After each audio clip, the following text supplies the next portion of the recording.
This is a story about a mill built in the 1850s that prospered for over 100 years. During a century of milling evolution, this tall structure went through several owners and survived many modifications and adaptations as old milling equipment was replaced with newer and better. Then in 1958, milling operations ceased. The tired old mill was vacated and the milling equipment liquidated. For 20 years it sat abandoned and fell into disrepair, partly due to salvaging of the valuable cherry and oak from which it was constructed, vandalism, and exposure to the elements. Then in 1977, a young couple with a vision discovered the old broken-down mill. They saw its potential, purchased it, and over a period of 40 years, reincarnated the old mill into a second home and a hydroelectric power plant. This story began in 1970 when a young Ford Motor Company engineer and his wife had moved to the Detroit area. He was inspired by the story of Henry Ford's quest to build small factories in rural areas of southeast Michigan that used green energy. But what he needed for these, what he called village industries, was power. And this was back in the teens and the 20s, and there was no rural electrification at that time. And so the only thing he could do for power is look for the old mills, dams, and possible rivers or streams where he could construct a dam, and that's where he put his little factories that employed anywhere from, I think the smallest might have been in the neighborhood of a dozen people up to several hundred. Mm-hmm. And those were dotted all around southeast Michigan, and as I said, 2 dozen total. And I thought that was very clever. And being an engineer, I wasn't just an engineer in job, I was an engineer by career and by aspiration. And I thought that was really neat because we could do the same thing and be completely energy self-sufficient. That was the original goal.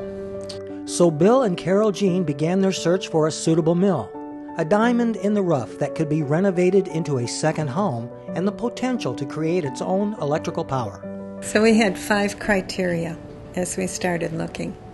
The place had to be worth restoring and making into a summer home. So architecturally? Architecturally, we wanted something cool. It had to be plumb. We looked at too many buildings that were like this. The dam had to be sound because we didn't want to get into civil rebuilding a dam. It had to have enough head of water to generate electricity.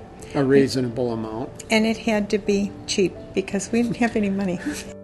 Finding a mill was challenging. Old mills in the 1970s were not as well preserved as they may have been in Henry Ford's day. Historic mills that they did find also came with a high asking price.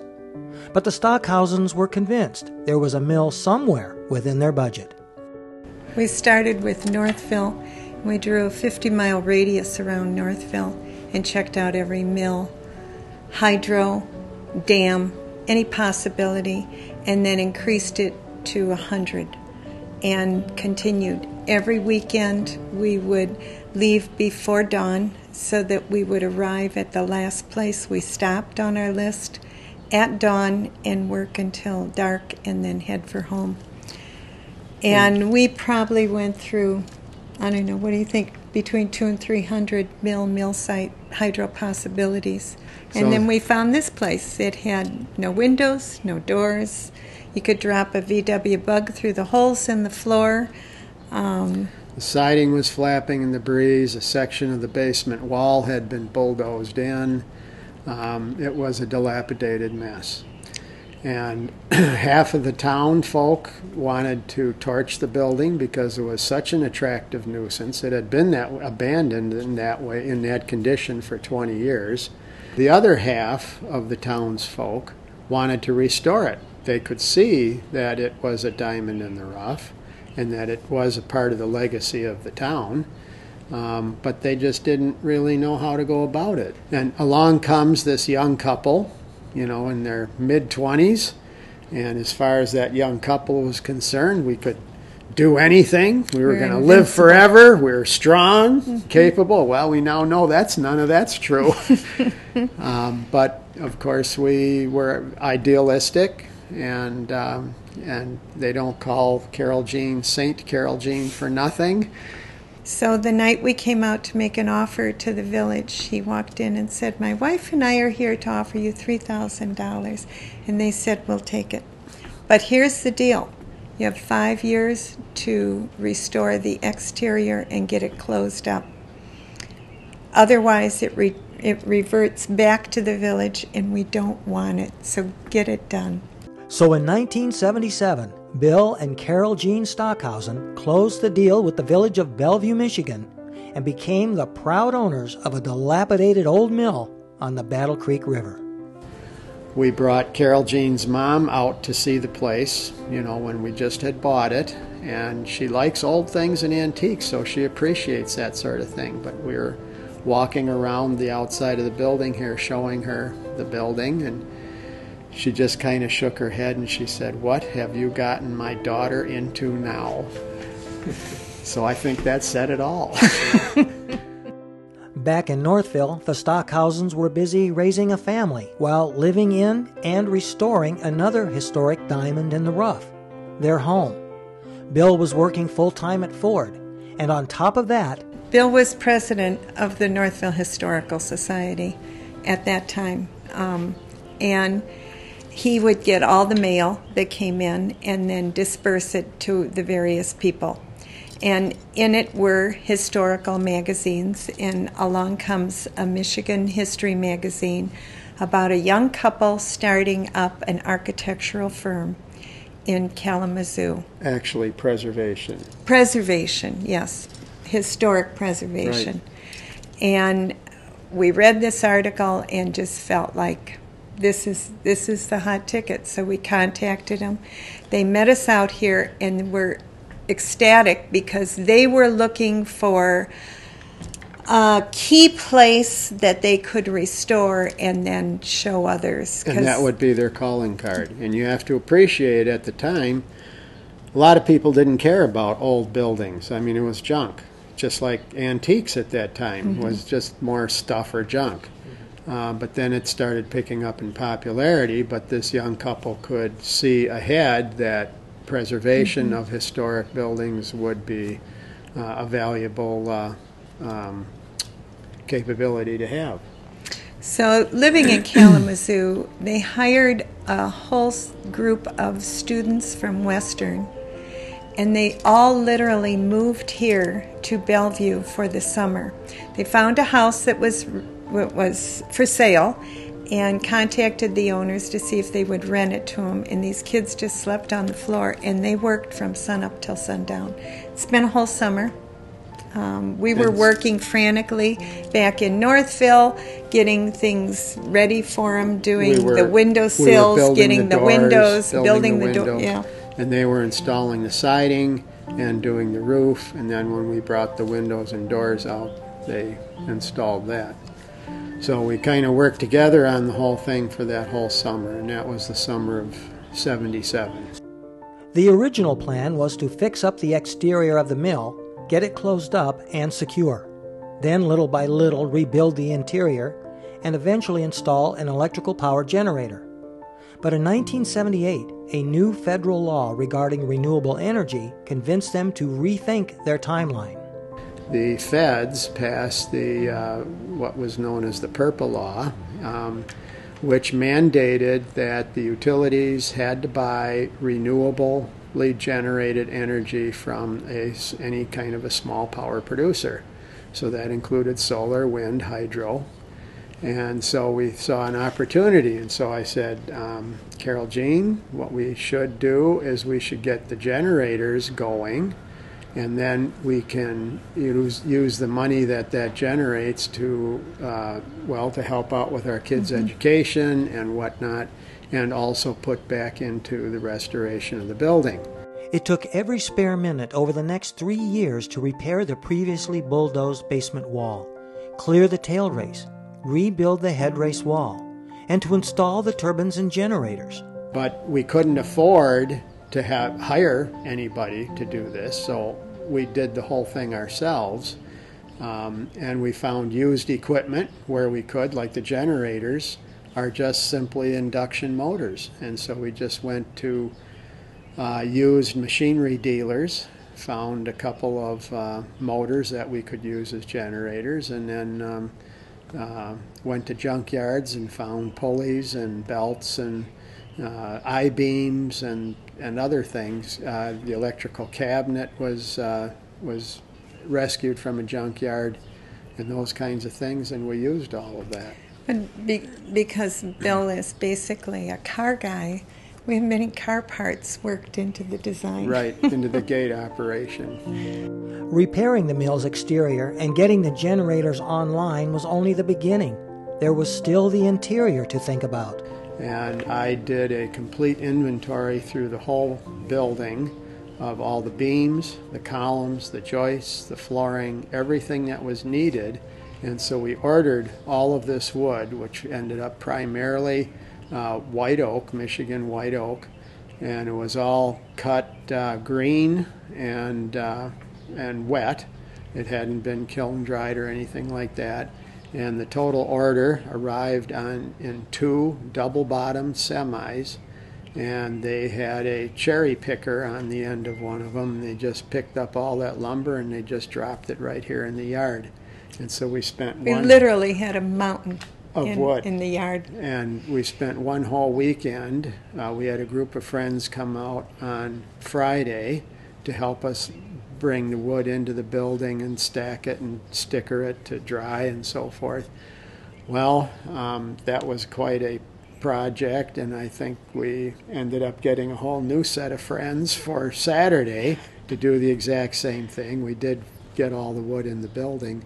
And the piles were... Yeah, we had, for instance, on the second floor, just for the flooring, we had 18,000 lineal feet of 1.5 by 6 inch wide white oak boards that we stacked in 4 stacks, 14 feet long by 10 feet wide by 6 feet high.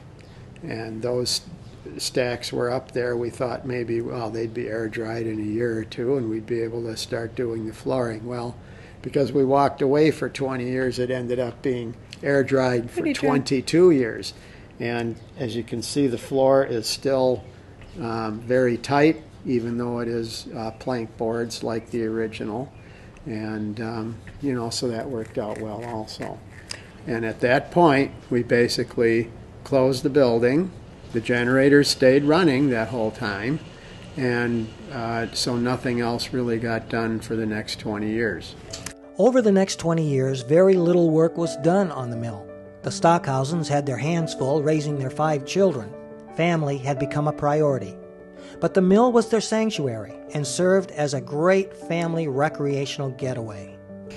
Well, even when the kids were very tiny, they could amuse and entertain themselves for a whole day with the river. They'd start above the dam swimming. We had a rope in the tree where they would swing out and drop into the water. And then when they finally got tired of that, they would come around and start goofing around under the dam. And then they'd come in and ask for the inner tubes and for Bill to turn on the generators, and they'd shoot out the tail race. And then they'd start meandering down the river looking for crawdads and flowers and whatnot. Frogs and turtles. And then pretty soon they were back up at the top again swimming. So they were just amused all the time when they were out here. And then the boys figured out they could rappel. So they started by tying off on the 4th floor and rappelling out the building. And Clara was only probably 10 years old at the time, and they didn't have a harness small enough for her. So they created a harness for her so they could teach her how to do it. And then one day we were in here and it was raining and we were down here, and all of a sudden down shoots Carl, upside down, Aussie style through the opening. They figured out, we can come through the building. Through the hoistway when it's raining outside. And now our granddaughter is into gymnastics, so we got a good rope for climbing with a 14-foot ceiling on the second floor for her. And as soon as our older kids were out here, they figured out we could have that rope going from the 5th floor straight down and come down fireman style. So instead of a fireman's pole, we have this a large rope that we can slide down through the hoistway. In 1997, the children were entering adulthood. Bill was turning 50, and a family meeting was convened to determine what next. Our kids have grown up with family powwows, and we had a family powwow, and Bill said, half my life is over. At least. And I've started a lot of things. What do you kids care about? What don't you care about? And they went right down the list of what they were not remotely interested in him finishing or dealing with or anything. Or inheriting. Or inheriting. And so they said, but the mill's top priority. And from this point on, we want to see something major done every single year from this point on. So for the next 5 years, all we could work on were the foundations. And we were lucky to get one foundation done a year. Column. Basement column, jacked up, a whole new footing poured and put in place because it required 2 temporary columns to be put in with dual 20-ton jacks to lift that part of the building up. And then those could be removed once the main column was restored and a new footing for it was in place. So it was a big project for each one. Many of the columns were resting on stones, on just big rocks. There was no basement floor. And when the basement wall was bulldozed through to lower the pond and the river run through the basement of the mill, that undermined 2 of the columns, and so they were rotting and not supporting the upper structure. And so the main beam in the basement, as a matter of fact, had actually sagged in the middle by 16 inches, which is incredible when you think about it, that it just didn't break. But of course, all of the columns up through the building are on top of one another, so that caused a sag going all the way up to the top of the 5th floor. And so when we were jacking down in the basement, we'd hear lots of creaking and groaning of all the structure all the way up.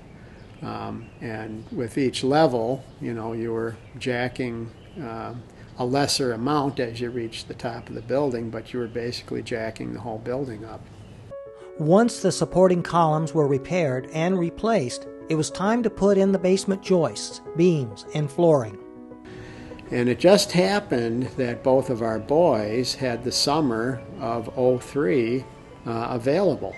Carl had just completed his undergrad. He was waiting to get into med school. There was an economic slowdown, so Luke was available from his job, and the boys spent the whole summer working out here, and it was all that I could do to keep them supplied in decisions to all their answering all their questions and materials to keep them going. But that's when we then started replacing all of the we probably ended up replacing 25 to 30% of the joists, because in a lot of cases the joists were completely cut through. So instead of the joists supporting the flooring was actually supporting the joists.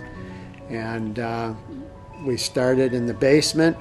There was no basement floor. It had rotted and collapsed, and a lot of the machinery was down there, which had also collapsed, so it was just full of wood, debris, line shafting, pulleys, etc. And so we had to clear all of that out of the basement, and then we got our own beams from that same order and started installing them, new 12-inch joists, and putting the floor in so that we had some place to put tools and be able to work. In 2003, the basement floor, the first floor, and part of the second floor were completed. This push began the momentum to get complete renovation of the mill underway. And then next was the first floor, and again the guys replaced the joists and the flooring, and we just kept on going from there. But in '03 we ended up with the basement completed, the first floor completed. We got some basic plumbing in the building, and you like to tell the story. So the whole time the boys were working out here, we had no plumbing. All we had was electricity, which was great because you could heat up water in a coffee pot, an electric coffee pot. You could use cook food electrically. You could use a electric skillet. So, and we had a refrigerator out here. So every weekend we would bring enough food for the guys to get through the next week. And at the end of the day, their only choice was to jump in the river. There was a porta potty in the local park, and they would have to, that was where their facilities for the summer. And they hated jumping in the river they'd work until 9, 2, 10, sometimes 2 in the morning. They would be going strong, and then they'd sleep in the next morning and start a little later, but the river was cold, so as soon as they got the first bit of flooring in, they called us and said, bring out the hot water heater. We brought it out, they set it up on the first bit of flooring, ran a garden hose out with a shower head on the end and out the back door, and at least they could take a hot shower at the end of the day. But that was our tipping point, was the boys being here in 2003. And our youngest daughter has gotten to be very handy and versatile with tools. Clara has put in a lot of time here. Her good friend, which is now our good friend, our adopted daughter, Lena. The girls primarily have done the majority of the upper floors flooring, cutting and sizing and nailing in and so forth. So it got to the point where the guys would get the joists in and get it leveled, taught us girls how to do it, and then they would just move on to doing other things, and we would do all the flooring. Well, then, I don't know, one time Luke came out and he goes, why are we doing these joists? We need to teach these girls to do the leveling also. So then the girls learned to level also. 40 years after purchasing the old mill, Bill and Carol Jean are living their dream and then some. The basement is a fully functional workshop and houses the turbines and generators that produce clean energy. The first floor is a comfortable, wide-open living area, and the second floor serves as a dormer with plenty of room for an extended family. What they had not counted on when they purchased the mill was the lifelong lessons and values learned by their family and friends who shared their journey in giving this old mill a new life. So in retrospect, and this is something we didn't consciously plan, but over those years and the time and the effort and the energy that was put into the mill has turned out to be very valuable because it was a Stockhausen family project. All the kids got involved in it. They all learned to work hard, and they became skilled at working with their hands and working with tools and knowing about construction and these things. And all of that has proved very valuable in their lives over time. One of the nice things is we would often hire local kids for manual labor.